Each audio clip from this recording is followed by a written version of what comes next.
When I was 17 years old, as I was thinking about, what am I going to do, I decided that I would check out the Marine Corps. So at age 18, I enlisted. Served 6 years active duty, Fort McClellan, Alabama, Fort Ord, California, Fort Polk, Louisiana. I was actually part of the 7th Infantry Division out in Fort Ord, which was probably my most exciting time. I went into the military in 1982. I was 17 years old. I was still in high school. So I went into the reserves. I did spend 8 years in the Army. Obviously didn't want to spend my entire life in danger, so I wanted to try some different things. Interesting enough, I spent time as a recruiter after my time in Iraq. I realized that, recruiting is much like sales, and kind of segued naturally into the car business. I had a friend of mine that works for Morrie's. Him and I served together in Iraq. We were in the same gun truck overseas. He said you'd fit in great here. This is a good job, good culture. An organization like Morrie's, where we have a standard operating procedure, we have great training, we have the expectations that are set out, and they're clear. It gives you guidance. It gives you something to look forward to each day when you get up. But more than anything, you have a team, okay?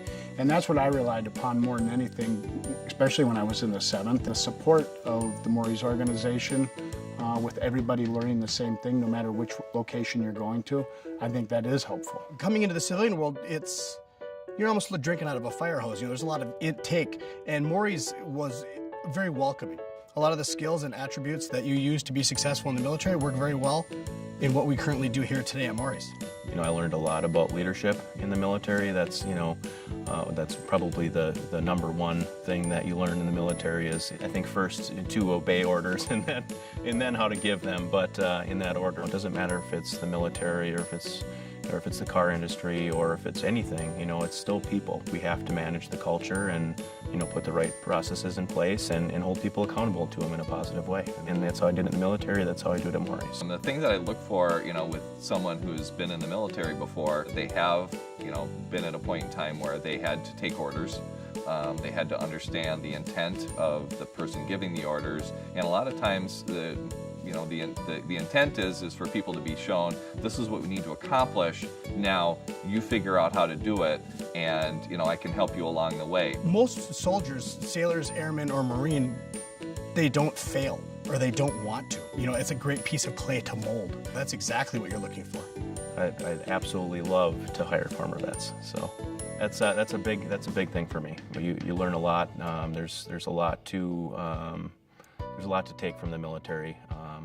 Sometimes positive, sometimes negative, but either way, in the end, I think you come out with a skill set that would really work well in this industry. And people that come to our store and that want to get into the business here, if it's military personnel, man, I lock into it. I lock into that person hard because I know to go through the things that you've had to go through. If you've been in the military, you're disciplined and they're used to working together as a team. So the people that are in the military, I have, like I said, I have a very, very special place for them in my heart. And usually the people that we do hire from the military, tell you what, they work out really, really well.